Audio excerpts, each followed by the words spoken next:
Great. Thank you, Hope, for that overview. And thank you, Brett and team, for inviting me here.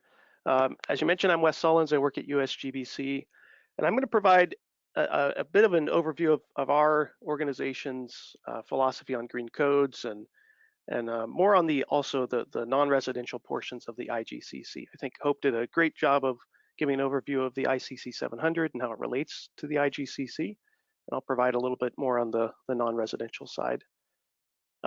So the 2018 IGCC was released in November of last year, and it really was. We've got on the screen here one of our marketing blitzes that we did. It was a groundbreaking model code. Not that it was the first green code, but it was the first actually kind of combined and I'll say harmonized green code between the competing standards, if you will, out there at the time, the 189.1 and the IGCC. And so USGBC has long been a sponsor of 189. We're a co-sponsor of the standard, and we view green codes as a success that we want to see in the marketplace. So we were happy to help kind of bring about the combination of these documents into one model code. And here's kind of a visual of the timeline of how this all happened. So since 2009, really, there's been these documents out there. There's been the ASHRAE standard 189.1, and the IGCC, of course, came very shortly after. And there was this work done in the kind of interim to make these compliance options. So if you were following the IGCC, again, really on the non-residential side, then 189.1 was seen as a compliance option for project teams, and it was deemed to comply. And that was a good kind of start at recognizing the synergies between all these, but we really saw still a lot of confusion in the marketplace about what are these different standards. They have very similar requirements, the standard and the code, but they do it in a slightly different way. They're written in a slightly different way to do it. So we helped organize the MOU that led to the combination of these documents between the groups. And 2018 really was the culmination of those efforts. Now I have on the bottom here the LEED rating system, which is our rating system, our voluntary kind of tool for the industry. And it's always been a bit, I'd say, connected to codes, but really not directly connected. And with the harmonization of the IGCC in 2018, we really see an opportunity to align much closer to green codes. I'll cover that in a bit. So very similar to the NGBS, the IGCC 2018 powered by 189, which is what we're kind of calling the tagline for the code, is a standard written as minimum design requirements for high performance green buildings. And it's part of that I suite. As was mentioned, it covers everything except low rise. It's in ANSI approved format. Procedures, and importantly, ICC provides the administrative content. They kind of provide the cover and the wraparound and the things that make it an adoptable code. And the other piece that's incredibly important is the whole standard and the code is under a continuous maintenance provision. So through the ASHRAE process, they're continuing to update the standard as we go. And right now, the committee is working hard on updates for the next version, the 2021 version. Very similar to what you'll find in rating systems and other codes, the categories for the IGCC look very similar. There's site, there's water, energy, indoor environmental quality, materials, and similar to NGBS, there's this extra chapter at the end about constructions and plans for operations. And this is interesting because, of course, a code, when it's adopted into the building code, that kind of jurisdiction stops at certificate of occupancy. Yet the committee found and feels strongly that there are lots of things you can do to design a good green building, but really the operation is where the rubber hits the road, if you will, and there needs to be ways to ensure best operation for those buildings. The way that was constructed is to put in a chapter just focusing on the construction activities, the things that are still under kind of permitting jurisdiction, and then plans for operation once up and running. So you'll find things in there like an occupant survey or transportation management plans for like alternative transit for residents or occupants of the buildings. You'll also find things like commissioning and the final commissioning plan as part of the plans for operation, if those extend beyond certificate of occupancy. And I just put at the bottom here, when you get these slides, there is a link to the free online viewing of the IGCC. Now, the IGCC is a pretty extensive document. And again, I'm talking about non-residential. There's probably 200, maybe 220 measures, specific individual measures that are included in the document. And there's a set of kind of mandatory as well as prescriptive and performance additional requirements. So it's a pretty complex document. There's a lot going on in the IGCC. And at the same time, we at USGBC, our main kind of focus has been how do we streamline, how do we enhance and increase uptake of the core green building requirements in the marketplace? You know, we've been working on green buildings for 20, 25 years with our LEED rating system, and it's had a lot of success, and that has meant that there has been some mainstreaming of good core practices. And so in the IGCC, we see what we're calling these low-hanging green strategies that align well with our LEED rating system and are also suitable as mandatory code provisions in most jurisdictions. So what you see on screen here are kind of a subset. This is not exhaustive, but things like, you know, minimum ventilation and recycling and commissioning, some filtration, et cetera. Those are all strategies that have been done in many places. They've been prerequisites in LEED or have been achieved on a high number of projects throughout the country, throughout the world for that matter. So we see these really as ready to be put into building code tomorrow, as opposed to measures in the IGCC that maybe are a bit of a stretch.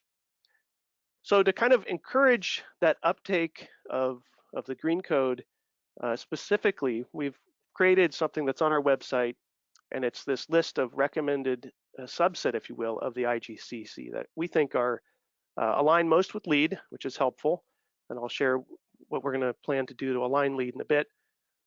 We also see these as mandatory provisions that can happen in most locations on most projects.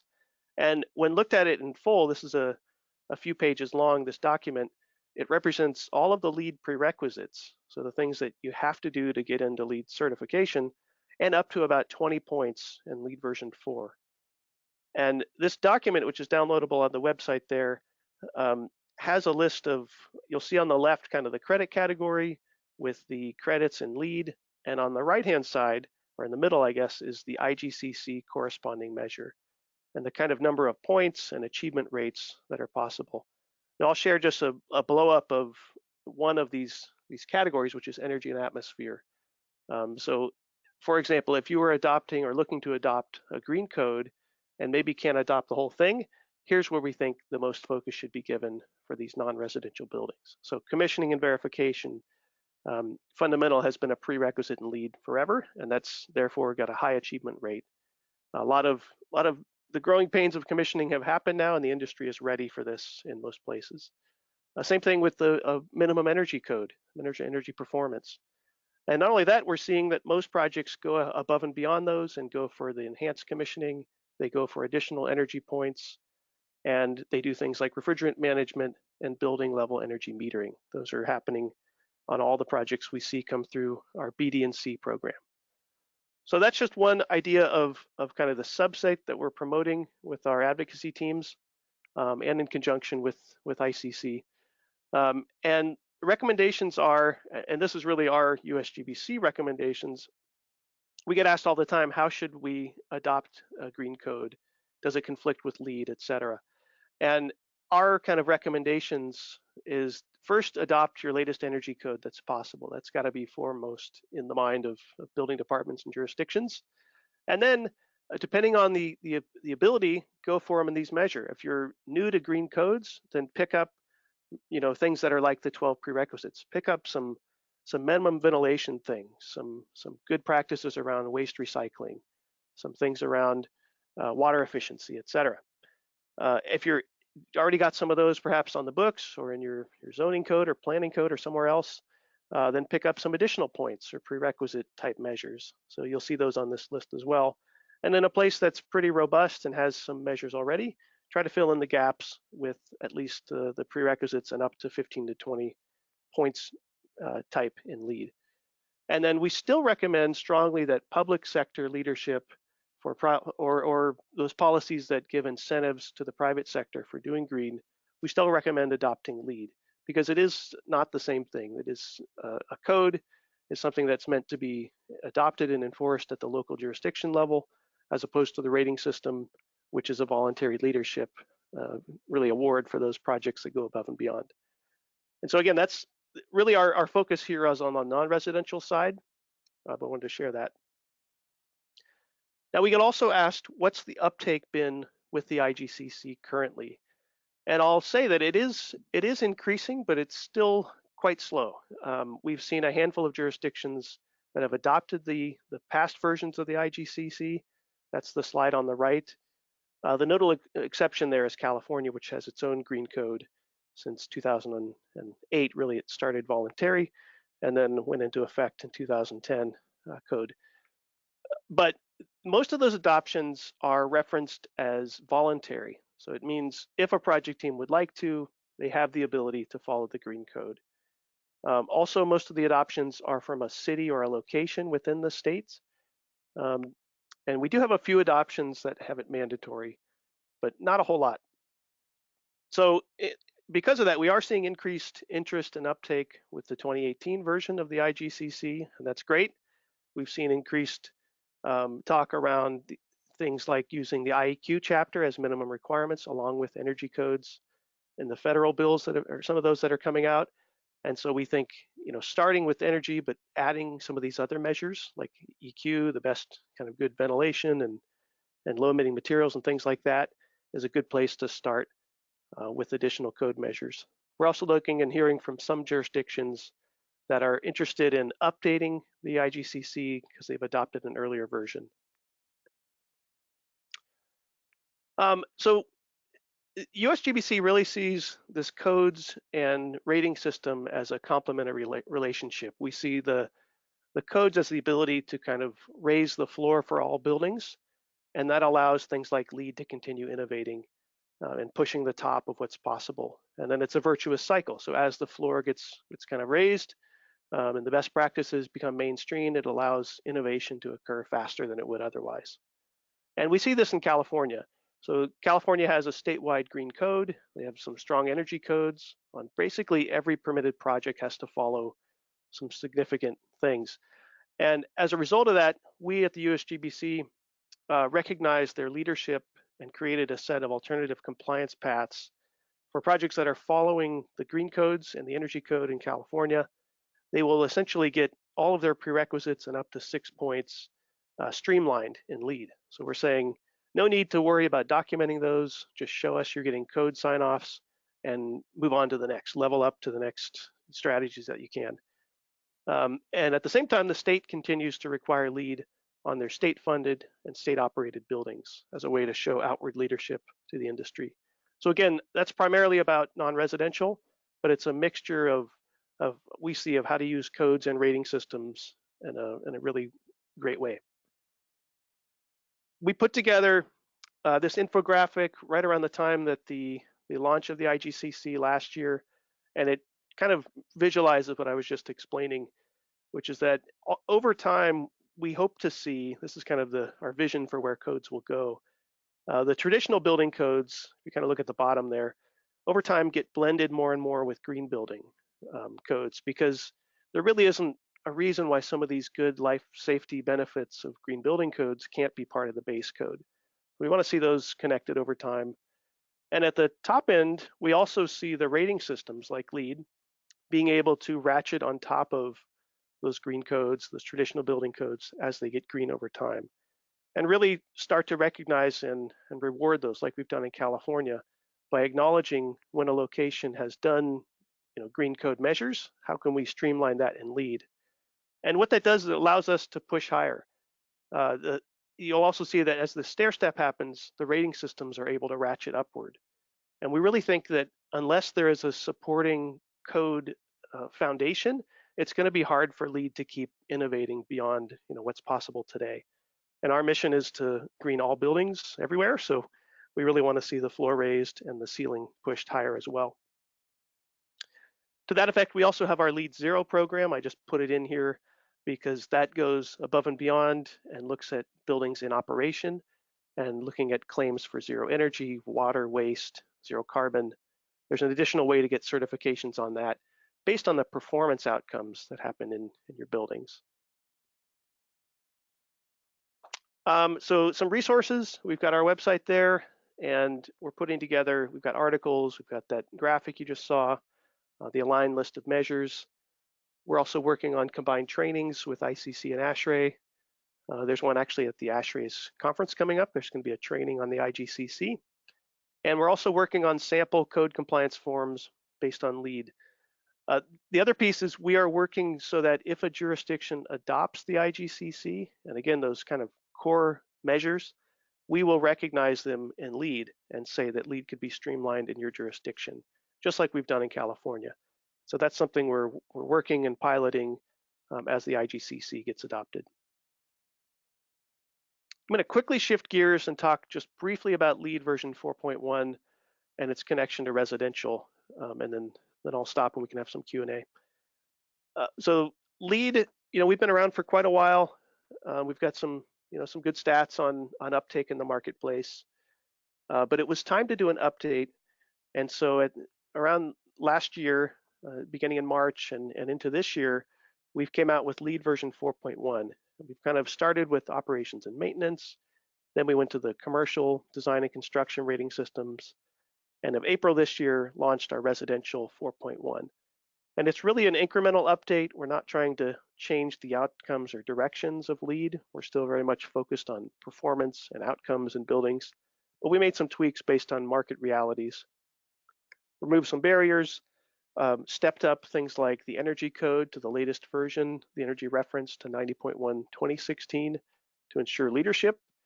And we've tried to make more options, more flexibility to expand the market for LEED. And of course, a focus on measuring performance is even more embedded now. Now, what that means for residential is we've made some pretty big updates on streamlining the rating system. You all might be familiar with there's always been this homes rating system, then there was a multifamily adaption, and then there was this, if you have a big enough building, you can do LEED for new construction, B, D, and C.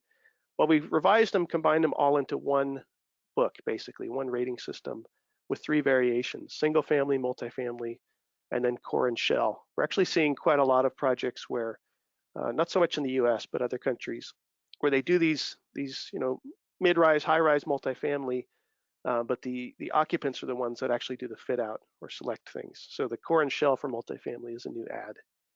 And I just mentioned that because we are in the process. If people have comments on how to make that system better, we've been, I guess if you look at this wheel, we've been in the draft form and it's now out there for beta. And pretty soon we'll be accepting proposals. I guess we are accepting proposals now for updates, but it will go out to public comment and vote sometime next year, the whole rating system as a whole. But we continue to refine and revise the rating system. And one of our core changes that's happening is we are, again, trying to embed code measures deeper into the LEED rating system and make them so they are complementary throughout. Okay, that was a lot. I'm going to pause there and say thank you. Turn it back over to Brett. Great. Thanks, Wes. We're going to go ahead and we've got some questions coming in. And just real quick before we get to those questions. Well, I'm just getting through this here, but I wanted to say a big thanks as those questions are coming in to our board of directors, all of our volunteers, all of our staff here for helping us, and our members for doing these sessions and allowing us to do what we do. And a huge thanks to our top tier sponsors here, Synergy, T-Stud, Mitsubishi Electric, and now Panasonic Ventilation. Big thanks to them. And real quick, as those questions are coming in, make sure to take that survey that pops up in your email, or the one that pops up when the session is over, whether you need CEUs or not. And then for those of you watching this in the future on demand, make sure to take that quiz with an 80% passing rate. For those of you who are GHI members, watch that on YouTube, and USGBC members can follow the USGBC instructions. For those of you on YouTube, click on that YouTube link underneath the video, And then on the left there, head to show more on the bottom. And then from there, scroll down to the link, which pops up in the quiz and the details to submit that quiz. So the first question that we had come in here is, can you talk a little bit about the value of having an additional green certification? We spend so much time ensuring that different projects meet their specific certification standard. Why not just improve on the existing popular certifications that are set up to address questions and concerns as well? Who do you think best? Maybe Hope, that's for the NGBS. I don't know. I think, yeah, I think from the non-residential side, the IGCC really isn't a certification system. It is written to be a code that is adopted into the building codes with those specific measures. So I think that is something that we've spent some time and probably need to do a better job of explaining and detailing the difference between the rating systems and codes and what it means to adopt into the building code these green measures. If I may, one of the I think the big changes the industry is seeing is the understanding that life, health, safety extends beyond your typical definition of just, fire and egress and emergencies and things like that, to the things like chronic exposure to the things in your building, or how the health and safety of how you work and where you work, and things that green building provides, as well as resilience, all those things that are in the green code. And there's a definite place for that to be mandated and put on all projects, as opposed to something like doing a zero energy building or showing, some exemplary performance in zero waste, things like that, that really are a leadership and need to be acknowledged as kind of individual level on all projects. So we fundamentally think they're two different but very complementary things. And I don't know, Hope, how you would maybe take that for residential. I would agree. I would agree. As far as what's out there for residential right now, what's out there for residential really truly is a rating system. I know the very first edition of the NGBS, it was brought up, what are we going to utilize this as a rating system, or are we just going to have it mandatory, such as what you would find with the IGCC? And obviously it went with a points and rating system for it. I don't see that in the future necessarily there will be a residential green construction code for that. I think the fact that the NGBS and the IGCC are just part of the ICODES family is probably to the extent of what it'll be. And the reason why it's, continuously updated as such is because, new and innovative things come out there. So as LEED and US GBC and the NGBS, we have to acknowledge that, and we have to be able to get those items implemented and get them recognized and give the credit where credit is due. Hope, one of the sort of rules of thumb we've always recommended and used, and what we thought was, to be the case, was that, effectively, if you want to start building to IGCC or start gearing up for it, or maybe you have a local municipality or state going to adopt it, and it's like, well, what can I do now to start getting ready for it in my builds and my designs? Is it true that effectively NGBS silver level and achieving the silver level is the equivalent, just basically, without getting too in depth, but just really is the equivalent of what IGCC always is? And then after you answer that, Wes, maybe you can answer that in the same way in regards to LEED. Well, what happened with the 2012 and the 2015 IGCC is when this was all created, there was recognition that there was another program out there, which was the NGBS, which, again, part of the ICODES family. And so there had to be some sort of understanding. If they wanted to utilize the NGBS instead of utilizing the IGCC, what it was determined within the code hearings was you had to receive the silver level. They felt that that was comparable to what was going into the 2012 IGCC. And so their thought process was if you complied with and received a silver level within the NGBS for the multifamily projects that would have fallen under the IGCC, which would be the 4 stories or greater, or I'm sorry, greater than 4 stories, it kind of just provided options for you. So because the IGCC was brought in at a later date and the NGBS had been around and was being utilized for multifamily, you know, there's a lot of builders and contractors that were already utilizing it, very familiar with it. And so it was, in my opinion at least, it was a great compromise for the multifamily association to be able to continue to utilize a program that they were already utilizing and still demonstrate that they were compliant with what was with the IGCC. Now that, again, when the 2018 came around, that did change due to the partnership that happened. And so on the new one, then what level is kind of the go-to? It actually does not reference that. It just references that if you adopt Appendix J and you fall under these, you know, those certain aspects, you have the option that you demonstrate that you are compliant if you, you know, receive a certification. I believe it says if you certify through the IG or the NGBS. So it just states that if you comply with these, with the NGBS, then you are deemed to comply with the IGCC. Okay, so just it's just kind of like a residential option within the IGCC, even though it doesn't have scoping for residential, really. So just the basic level of the 2015 version of NGBS, correct? Correct. I think they left it up to the jurisdiction to be able to do. That was heavily debated during the hearings for the 2015 version of the IGCC, and ultimately it stayed with that you had to comply with the silver level. In the past, but now it's just the bronze level. Correct. Okay. And Wes, can you speak to that at all on the LEED front? Yeah, I think comparing the non-residential rating system and the codes, it's a bit tricky because, again, the IGCC looks at those things that are required and can be enforced before occupancy, you know, at C of O.